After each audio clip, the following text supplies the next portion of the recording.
What is going on, guys? Jason Burke here, Styles Clash for life, coming at you on YouTube, and tonight I've got some football focus. The Pittsburgh Steelers just finished their AFC wildcard matchup in the 2021/2022 playoffs with the Kansas City Chiefs. We came into this game as the 7 seed. We snuck in the back door. We were not supposed to be in the playoffs this year. We had to win our last 2 games, have the Jacksonville beat the Colts, and have the Raiders and Chargers not tie, which almost happened. And after a crazy weekend last weekend, and Big Ben ending his career kind of how you'd want him to, he got his last big home victory against the Browns, had a good performance in his final home game, got his big send-off, got a crazy improbable comeback win against the Ravens in a big divisional game to clinch our playoff spot and back into the playoffs. But Pittsburgh coming in as the 7 seed against the number 2 Chiefs, who have been playing lights out since like week 5 of the season. They started kind of rough and have been one of the hottest teams in the league. I think they finished 9-1 in their last 10 games. So they've really caught fire and become who they have been for the last several seasons. Pat Mahomes is the NFL's best quarterback now, and probably for a long time to come. He's going to wind up being legendary as long as he stays healthy and everything. Kansas City's fun to watch, man. They're fun to watch and they're hard to guard.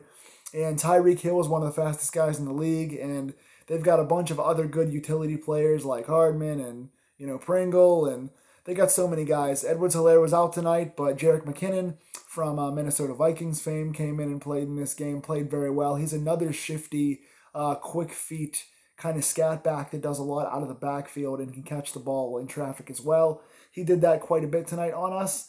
And this game was exactly what we thought it was going to be. We got slaughtered, but we didn't get slaughtered right out of the gate just like we did last time. Kansas City at one point was up 30-0 on us last time. We took a little longer to let them get warmed up this time. The first quarter was very, very good. If you had watched just the first quarter, you would have thought Pittsburgh won the game. We came out kind of trading 3-and-outs in the first quarter. Our offense did what it usually does, which is about nothing, especially to start the game. But Kansas City is usually a fast starting team, and Pittsburgh really came out and showed some heart in the first quarter, showed a lot of heart. I would have liked to have seen that theme continue, but the offense couldn't help us. The defense came out in the first 4 drives, did a great job, actually outscored Kansas City in the first quarter 7-0, because not only did we stop Kansas City from scoring any points, but TJ Watt picked up a Cam Hayward forced fumble, returned it for a touchdown, so our defense was up 7-0 in spite of the fact that our offense did nothing to help us. But sooner or later, when your offense gives you 3-and-out, 3-and-out, 3-and-out, 3-and-out, sooner or later your defense is going to get tired. And it's our weaknesses are Kansas City's strength. They put a lot of their fast, speedy guys in the slot and have them face our middle linebackers and our safeties in coverage. They have one of the best tight ends in the NFL, probably the best, in Travis Kelce, up against our safeties and our middle linebackers, and that's not a good matchup for us.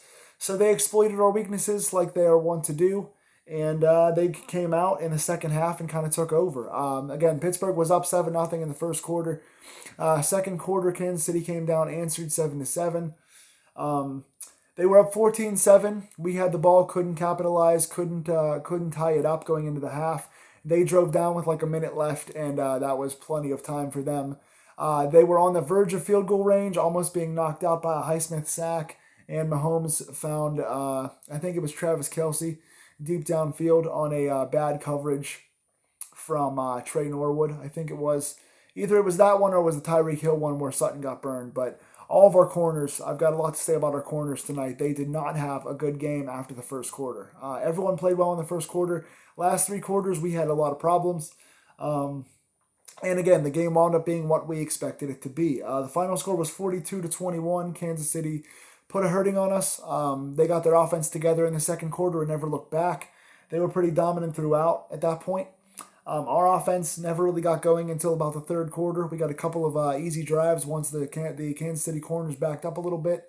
Ben took a few shots down the field that worked out for us, notably to James Washington. Why we don't get that guy the ball more, I will never know.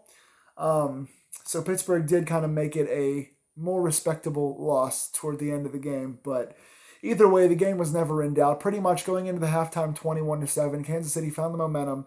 They got the quick drive to end the half. They were getting the ball to start the second half. They came down and got a quick touchdown on us right away. That was pretty much the end of the game at that point. So Kansas City had this one won like we all expected. But let's get to the stats. Big Ben, in what likely is his final game, didn't do much in the first half. I think he only had like 30-something yards in the first half, but came out respectably in the second. 29 of 44, 215 yards, 2 touchdowns, no picks.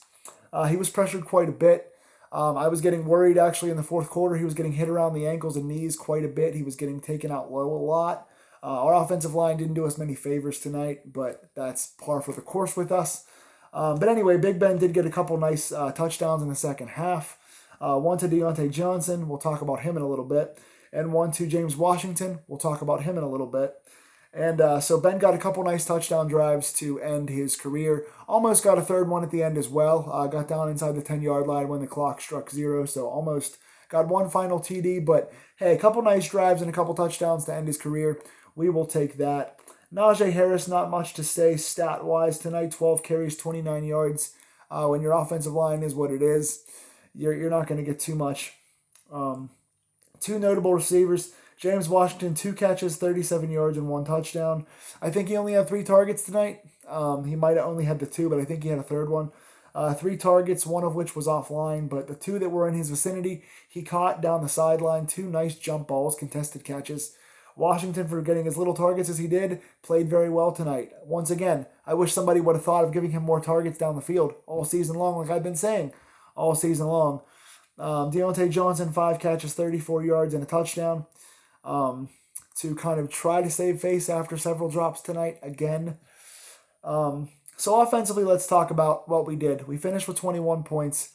The defense got 7 of those to open up the game. That was a fumble on a trick play. They had the snap going to, I think, Hardman, and he was handing it off to the running back, and the snap got bobbled. They picked it up. Cam Hayward forced a fumble. TJ Watt picked up the fumble and returned it for a touchdown, so our defense got our first 7 points. And the only 7 points of the entire first half for us. Go figure. Second half, we did have 2 nice drives for touchdowns to our wide receivers. But again, it's Big Ben being met in the backfield quite a bit. The play calling is just, it's really, really horrendous. There was a call by Collinsworth tonight. I think he said Pittsburgh is the highest team in the league and one of the highest teams in several years to throw for less than the third and conversion rate. So say if it's 3rd and 7, we're throwing 4-yard passes. 4th and 5, we're throwing 2-yard passes. So we are a catch and run team, which is not what you want to be. I know we have fast receivers, and I know we have guys who can break tackles on this team. We haven't shown it too much this season. But no, our play calling is horrendous. We don't mix up the play calling a lot.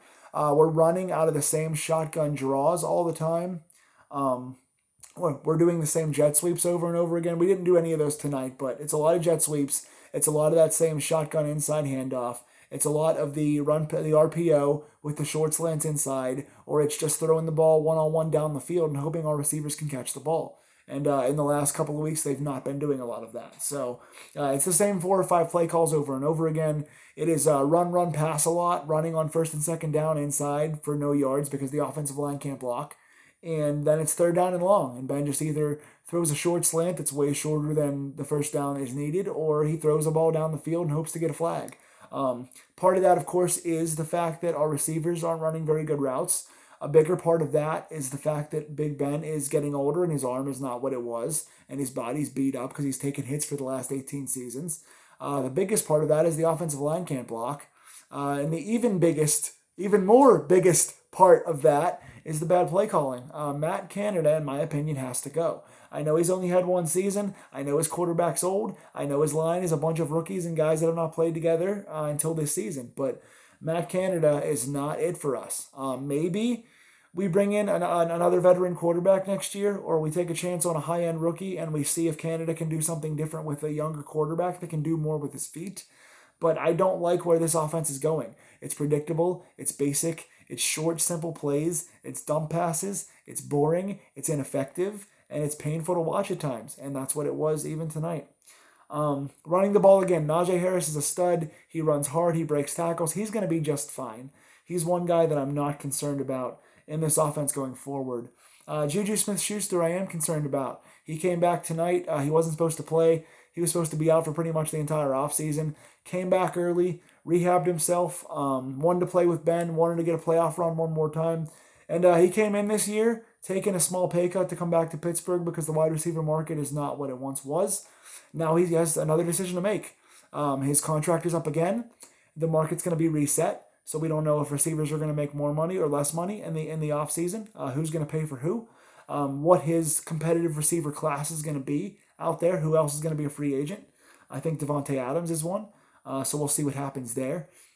But Juju's not going to have Ben now. So is Juju going to want to come back to Pittsburgh again and continue his career here? Or is he going to get paid big money somewhere else? His quarterback is gone now. Who knows what the future of the team looks like? So Juju didn't do much tonight. I think he had 5 catches for 26 yards. But he tried. He's a physical guy. I like Juju. He proved, in my opinion, when Antonio Brown left that he was not a number 1 wide receiver. But he is still a very positive, high-energy, physical, good blocker, solid hands, can catch in traffic. He still has a big upside. He might not be a superstar in the NFL, but I think he has a lot more than he got to show us the last couple of years.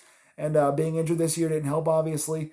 So I'm interested to see if he were to come back, what he could do with a different quarterback, with a younger guy who can kind of see if they can get more out of him, because he has more to offer us. And I like Juju, and I would like to see him come back to Pittsburgh, personally, but it could be his last game here as well. If so, thank you, Juju, for what you've done. But the offensive line needs work. I will talk about the team breakdown and kind of what moves I want to see and who I want to see re-signed and who I want to see let go in a different video, so I won't spoil that too much. But I think we need to have 3 to 4 offensive line changes made this offseason on top of the offensive coordinator, obviously the quarterback, possibly the wide receiver, to go along with some guys like Najee and Freiermuth, who are going to be here for a long time, hopefully, and have bright futures.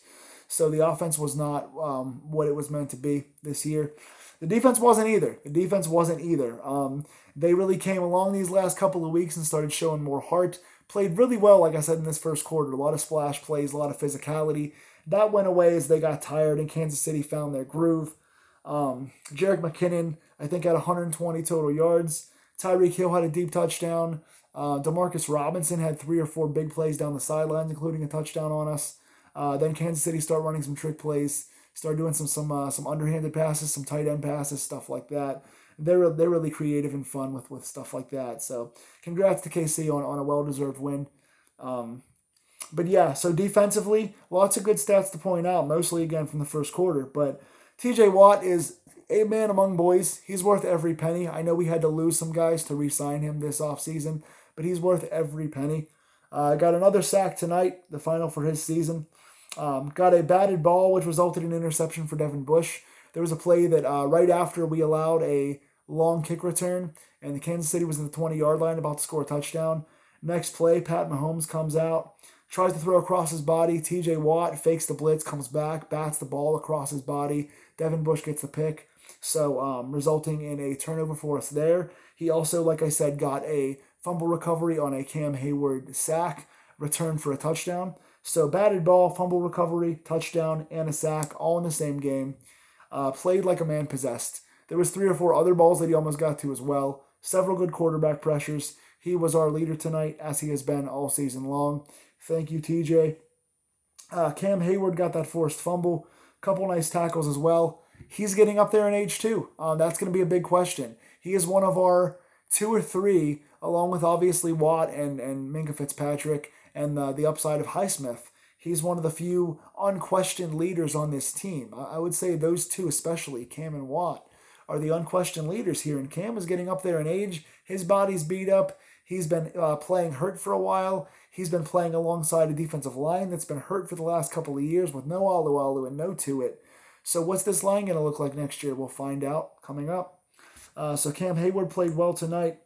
Montrevius Adams, I liked his upside. He had a really nice tackle along the sidelines where he had to run from inside to outside for a nice tackle. He had another play where he got off a block and got a nice running back tackle. And he got another play where he got a sack on Mahomes. So 3 nice big plays out of Montrevius Adams. He's wound up being a very nice, I think we got him off the practice squad from the Saints or the Colts. I think he was on the Saints practice squad. Nice pickup. He's filled in pretty nicely the last couple of weeks, and he's physical. He's showing some good athletic traits out there. Devin Bush, Didn't do much overall. Wasn't shown much in good or bad light tonight, but he did get the nice interception off the batted ball. So good there. The main negatives on defense, the coverage was freaking horrendous. As bad as the run defense was, and it was bad at times, the pass defense was worse. Joe Hayden got burnt quite a bit tonight. He got torched by Tyreek Hill, I think, on a touchdown. He got beat on a corner route to Demarcus Robinson. He got beat on a touchdown route to Demarcus Robinson. Hayden was not in his best game tonight at all. Another aging guy that may not be around for too much longer, so we'll see what happens there. But he didn't play well tonight at all. Cam Sutton had one nice tackle in the first quarter, but after that, had a horrible game. He also got torched. I think he was the Tyreek Hill touchdown. Sutton gave up, so he didn't play very well at all tonight either. He also had a play where he was on. I think it was the slant touchdown to. I want to say it was the touchdown pass from Travis Kelce. He did a inside fake handoff and then went for a jump pass, one of the old Tim Tebow jump passes, and then landed on his feet and threw the slant pass. I forget the receiver. I think it was Hardman, but Sutton got beat on that one as well. So he had a horrible night. Trey Norwood was pretty interesting. Trey Norwood had a very good first quarter. 2 third down plays, he got us off the field. Very nice. One was a inside batted ball. He had a pass deflected on the inside against the receiver. And another play was, I think, a tackle on the outside, I believe. So 2 nice plays for Norwood on third downs, playing really clutch tonight, playing physical in the first quarter. And then after that, he played horribly. He got knocked off the ball in a couple of tackle attempts. I think he missed a tackle or 2. He got beat deep on, I think it was the Kelce touchdown was his. At the end of the first half, he was out of position. He got burnt, which is a shame because he's much faster than Kelce on paper. Kelce is big and strong and athletic, but he's not the fastest compared to corners. But he made Sutton and Norwood look stupid tonight. So Norwood got beat on that. I think he also got beat on a Demarcus Robinson play. I'm confusing them because there were so many 20 and 30 and 40-yard touchdown plays that I'm confusing them all. Long story short, Hardman, Hill, Kelce, and Robinson all had multiple plays downfield they made us look stupid on. And that falls on Hayden, Sutton, and Norwood. Did not play very well tonight. Spillane had a hard time with Kelce as well. Go figure. I get why you start Spillane because KC has been running the ball a little better and we're a bad run defense, and that's where Spillane shines. But putting Spillane in there to try and cover the best tight end in football when he's already beating our corners, not a good call. Like I said, Bush wasn't good or bad. He was just quiet. But Spillane didn't do much in this game at all. Had a hard time staying in our gaps. Once again, that falls on the offensive lineman. Fell for a lot of screens. That's over pursuit on the outside guys. Had a hard time covering their receivers. Couldn't keep up with their trick plays at all. Had some issues tackling and finishing plays. This stuff we've talked about all season long. Presley Harvin, though, was pretty impressive tonight. He's one of the MVPs for us on special teams. I've been hard on Harvin. Try and say that 3 times fast. I've been hard on Presley Harvin. I even said that Corliss Waitman could be in a punter battle with him at the end of the beginning of the season next year because I haven't liked much of what Hardman's done in the last 5 or 6 weeks. But he was good tonight. Had to punt way too much, especially in the first half. But had 7 punts for 348 total yards. That is a 49.7 average for punts. 1 landed inside the 20 as well. So one of his better nights for the fact that he was on the field constantly tonight. Good job to Harvin. One of his best games. Sadly, it comes when we're not controlling the ball in the playoffs. But so that's the end of our season, and there it is, the end of an era. Big Ben is no more.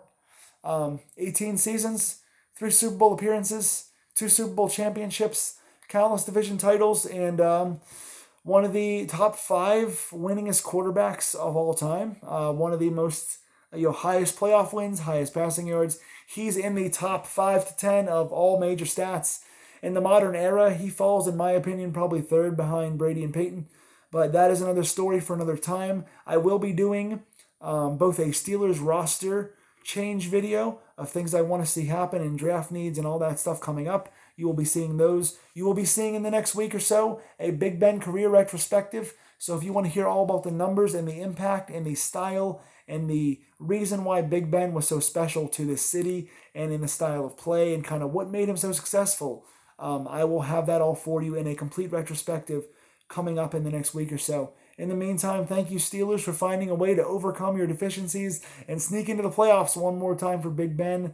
Thank you for a few final good drives. And in spite of the fact that we weren't really a good team this season, we got into the playoffs. We had a successful winning season. Our record was 9-7-1. So it wasn't pretty, but we got it done in some ways, and that is what Ben's modeled his career after. So thank you one more time on the field to Big Ben. Thank you if this is it for Juju in Pittsburgh. Thank you to Cam Hayward. Thank you to TJ Watt for just being the frickin' beast that he is. And what'd you guys think? Who are your MVPs for this season? Who let you down? And what do you want to see next season? Give me your comments below. Talk to me about Big Ben's career and a bunch of other stuff coming up. Like, share, and subscribe if you like these deep dive videos. And I'll be bringing you plenty of off-season coverage. So if you sub to this channel for Steeler videos, don't unsub now. My coverage is not done just because our season is over. I've got plenty more coming up. I will see you guys soon. Go Steelers. Next season is a new day. Thank you, Ben.